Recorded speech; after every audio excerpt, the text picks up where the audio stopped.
Shalom, Kol Halal, Yahawah, Bahasham, Yahawashi, Bahasham, Rawchaa, Qadash. Double honors into the apostles, double honors into the elder bishops.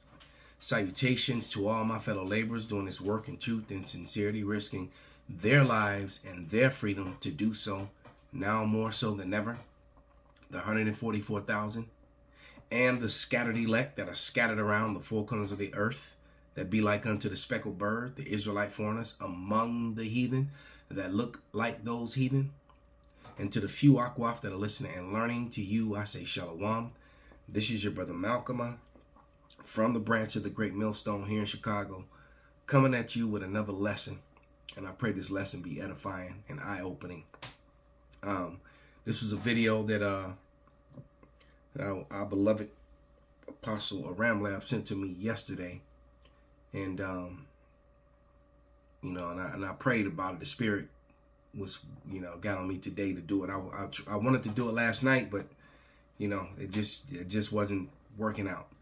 But I am going to point out some things that, because this is almost seems to me like one of those situations where you can't beat them, join them. Because, the men of the Great Millstone especially started using this book a lot, going back about a little over a decade ago.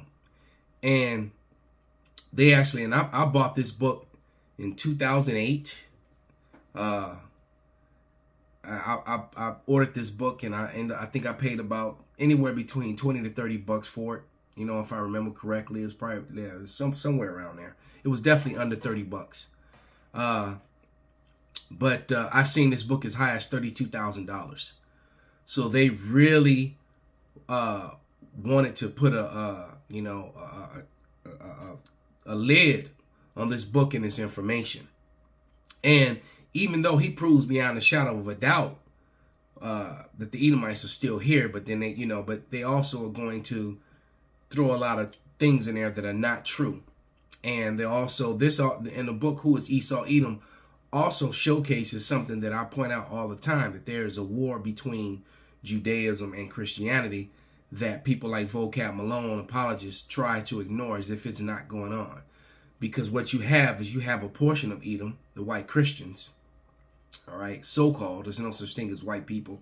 That's a self-proclaimed, social construct that they made up. Pointing out that, that the JOOs, the small hatters, that the Ashkenazi are the Edomites.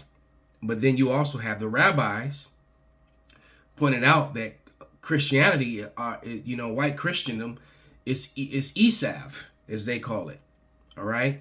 So, and it's funny how nobody in Christianity wants to speak about this. Now, certain rabbis have no problem pointing out that white Christianity is Esau Edom, but you'll never see, people like Vocab Malone, address this matter at all. As a matter of fact, none of the apologists or none of his cronies will respond to this video, because I know they're going to see it, or they'll just avoid this topic altogether. So without any further ado, we're going to allow this narrator, Paul Matrogen, read from this book, and then I'm going to stop it and point out the things that he ignores. And I'm going to do it because what he does is, you won't hear him say the Israelites. All right, because Esau Edom, they definitely are Edomites, and Esau Edom definitely are Hebrews. They're just not the Hebrew Edomites. They're not the Hebrew Israelites. They're the Hebrew Israelites. And so what you will see is this replacement theory. You will hear Jewish where it's supposed to be Israel or Israelite. All right. Remember, it's the 12 tribes of Israel, not the 12 tribes of Jewish. When you're speaking about Jewish, you're talking about the converts that were converted to following the Bible forcefully after losing a battle at the hands of John Hyrcanus, a Levite priest, family member of the biblically famous Maccabees. All right, which was the remnant of what was left of the kingdom of Judah after the fall of Jerusalem. All right. So remember that. They replace Israelite with Jewish, and they still do it to this day. All right. It is the 12 tribes of Israel, not the 12 tribes of Jewish. Who is Esau Edom? Written by Charles Weisman. Read for you by Paul Matrigine. This is a free TearingDownIdols.com audiobook. Reproduction and redistribution are encouraged.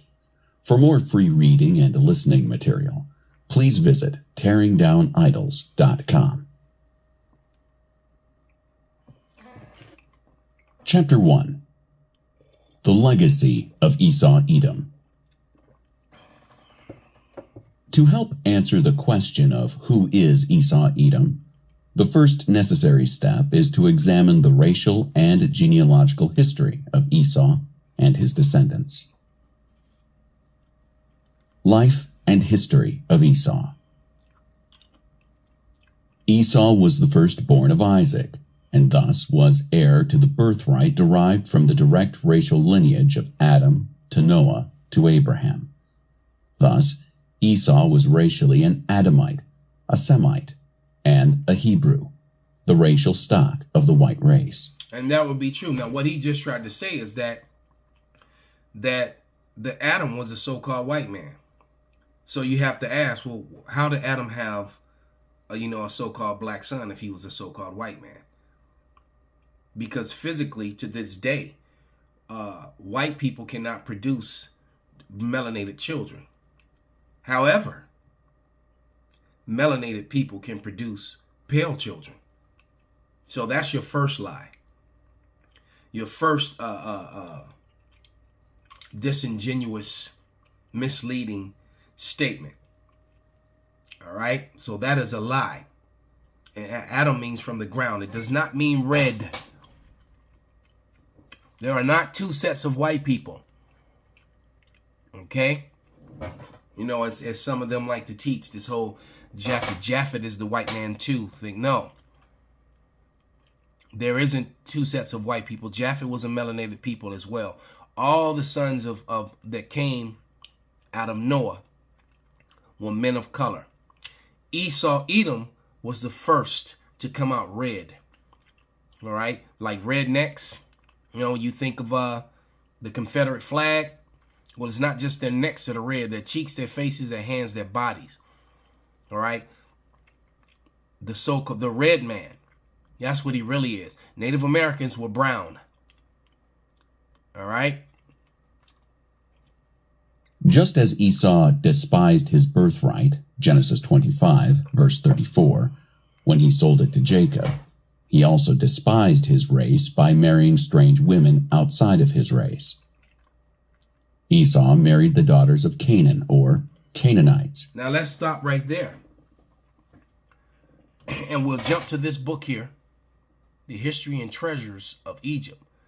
Because Egyptian history, and I'm holding that book in my hand, right here. See? I've got that book. The history of Egypt is important because the Israelites came to be among the Egyptians. All right? The Egyptians were Mizraim, a son of Ham. Esau Edom likes to use the curse of Ham to justify the enslavement of the Israelites, or what he fraudulently called Negroes. Now, before we examine some of the images in this book to prove what I'm saying, because what Esau Edom, the so-called white man, the self-proclaimed white man, likes to do is he likes to show you Egyptian history from the time of the Ptolemies. All right? When Alexander's general Ptolemy took over, when he set up Ptolemy over Egypt while he was yet still alive. All right? And white people became, so-called self-proclaimed white people, became the pharaohs, the new kings of Egypt at this time. So they like to show you history from that standpoint and try to disregard the fact that the Egyptians was in fact a son of Ham. And Ham was the progenitor of the dark races, but not the Negroes. Hence the Zondervan's Dictionary Bible. As you can see, it says Negroes are not descendants of Hams according to the Zondervan Dictionary Bible. And that's 100% true. All right. Then it's got even imagery of these so-called Negroes in the ancient time. Okay. Now,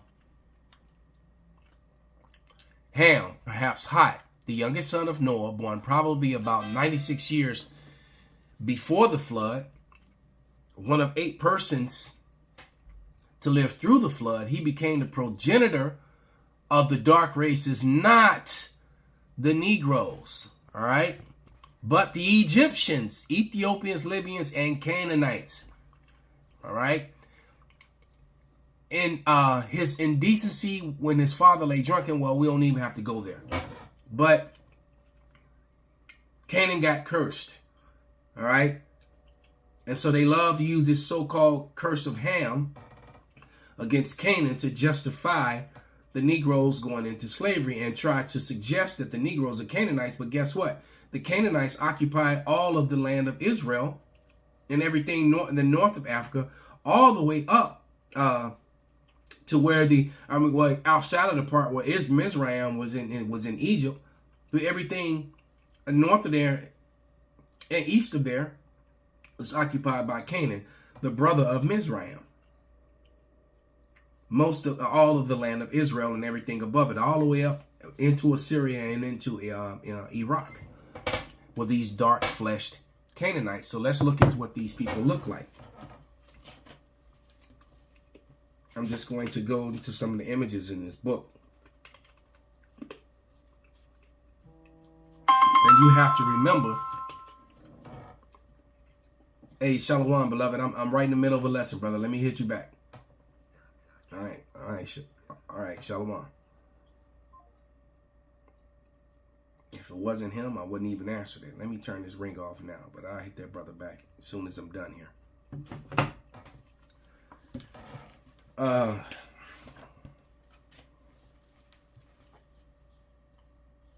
But here we go.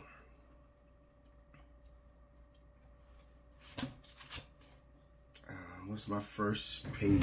Well, I could just turn to any. I got so many marked off.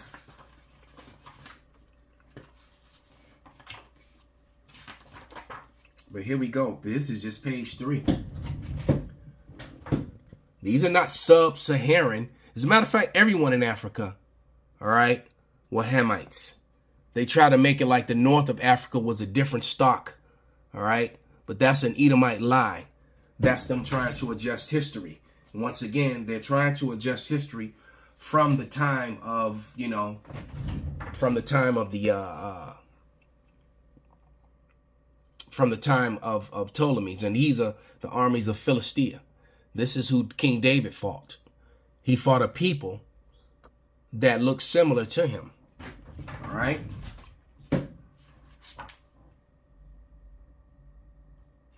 Let's go to page 62 now.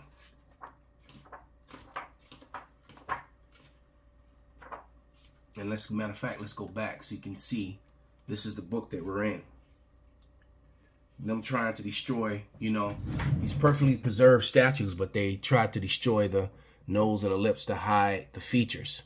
All right. Same thing they did on the Sphinx. And you can clearly see that that's an African woman. There's an image. I'll see if I can find it in my phone of a Hamite woman profiled next to it, and then I'm showing you a Hamite woman profiled.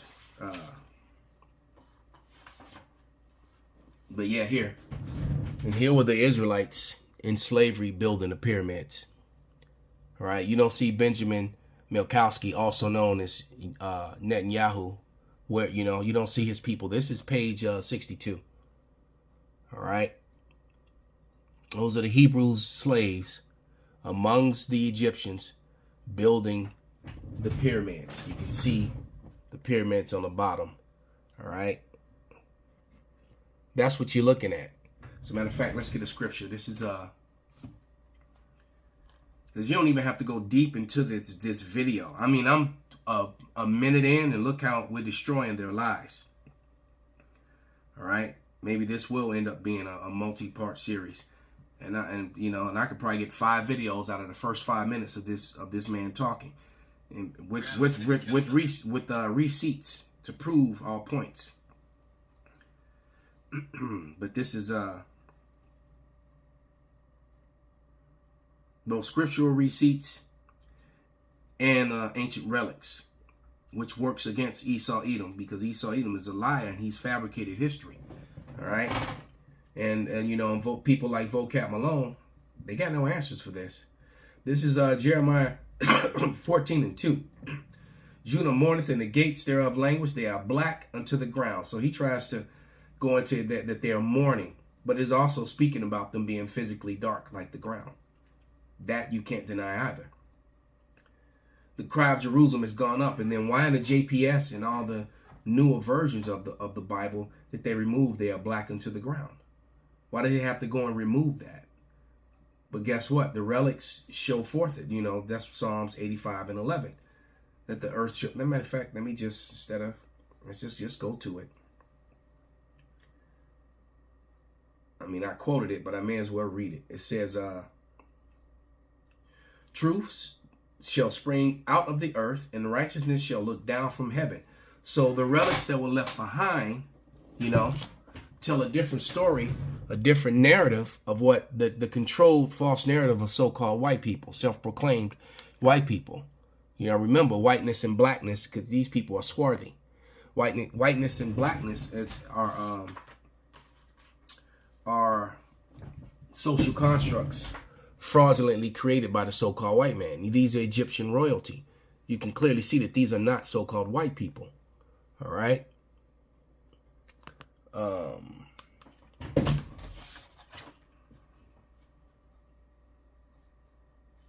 Yeah, more images of Egyptian royalty and more images of Egyptian slaves. All right, right there. Pottery, art left behind. Okay, Hebrews. Young Hebrews in slavery in Egypt. All right, and then the Egyptian. You see, these people are working.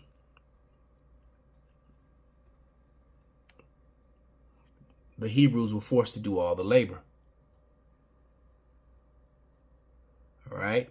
It says how Jacob came in, 70 people, and left out millions. He came in with all his children. And there's an image of that too. They call him something else. And then you have the time of the Ptolemies. All right. When white people took over and they became the new face of the new pharaohs, the new Egyptians. All right. They became the new Egyptians, the new royalty. All right. Cleopatra, her bloodline, the Edomites. Cleopatra was an Edomite. You know, some people try to get angry when she's portrayed as a white woman. She was. And even if she did have a little bit of melanin, it still wasn't taken away from the fact that she was from the stock of Esau Edom. All right. Here we go. Talked about how Jacob came into Egypt with all his cattle and those are your Israelites right there.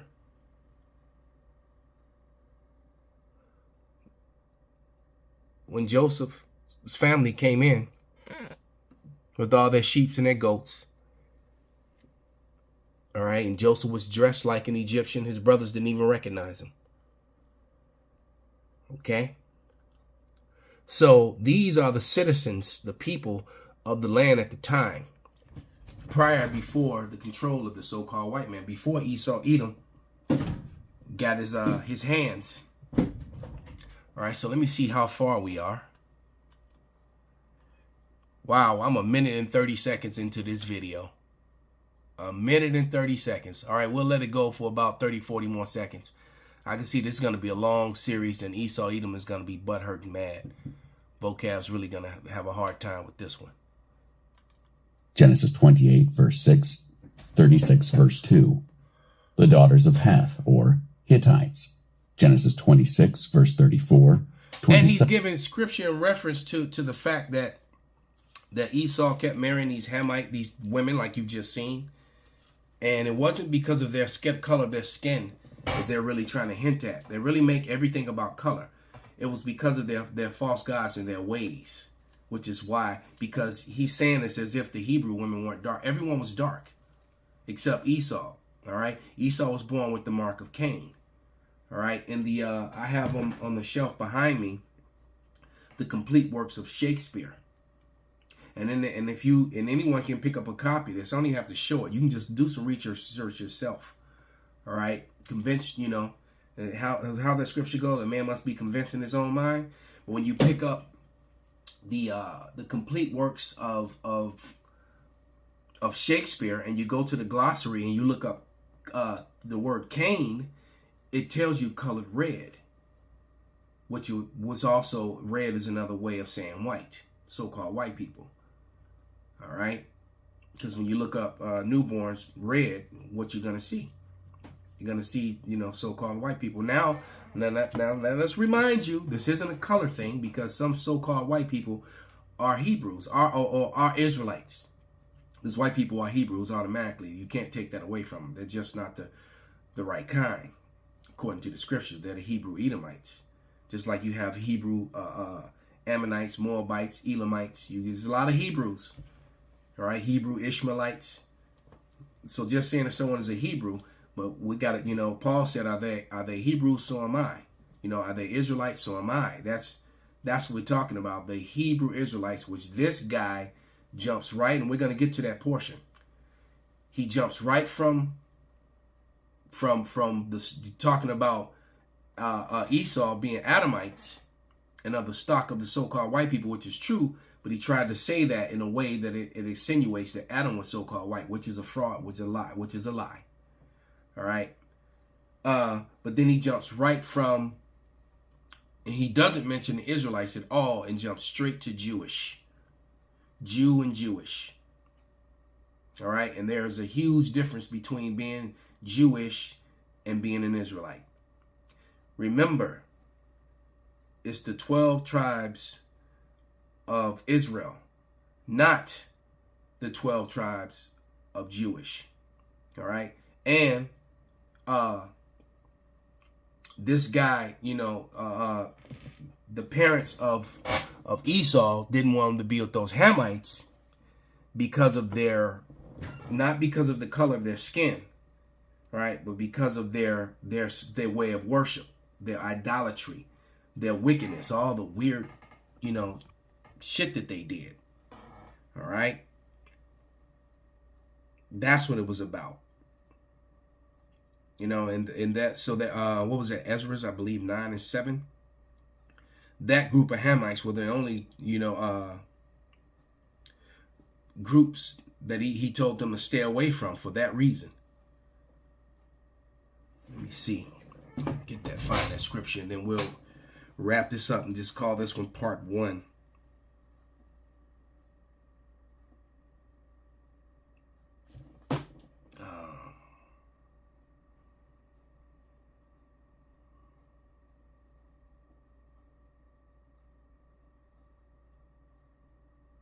Because that confusion. I guess I can't read that.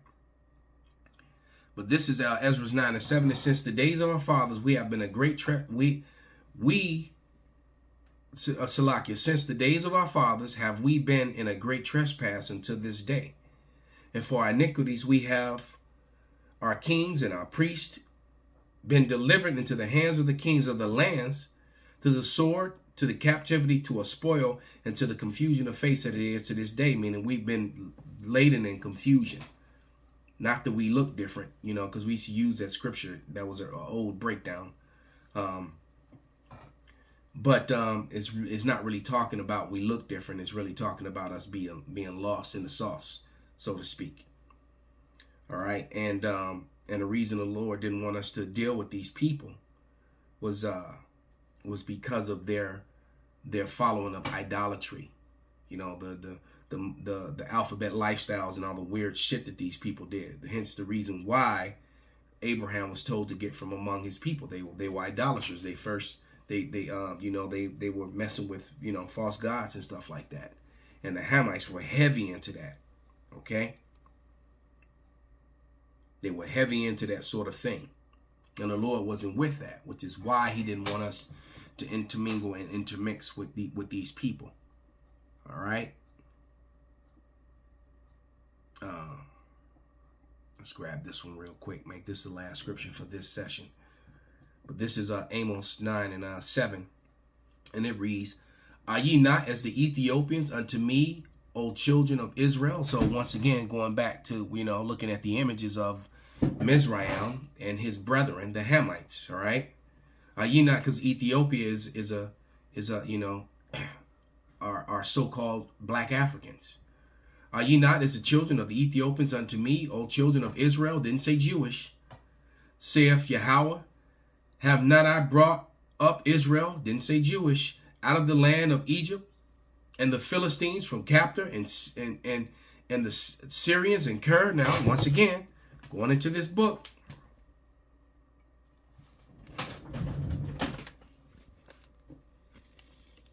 Behold, the children of Ham, Philistines, their armies, according to the relics that were left behind. Okay.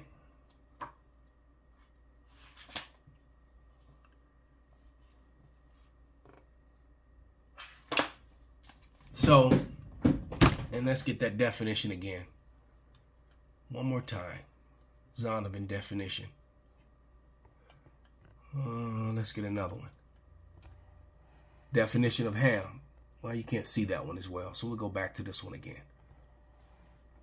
All right. Ham, perhaps Hot, the youngest son of Noah, born probably about 96 years before the flood, and one of 8 persons to live through the flood. He became the progenitor, the father of the dark races, not the Negroes, but the Egyptians, Ethiopians, Libyans, and Canaanites. All right, so, and these were the people that the Israelites were dealing directly with when they came into the land that was promised to Abraham and the people of North Africa, which Esau Edom tries to label them as white people today, trying to control the false narrative. All right. But the Hamites, and it's funny how they love to use the curse of Ham to justify slavery, but then try to deny that the Canaanites, but then in their stories and their imagery, they make the Canaanites so-called white. All right, that was called the Hamitic theory. Just pure liars. But with that, we're going to give all praises, all honor, and glory unto Yahawah, Bahasham, Yahawashi, Bahasham, Qadash, Kwam Yasharallah, and the Baba Ball.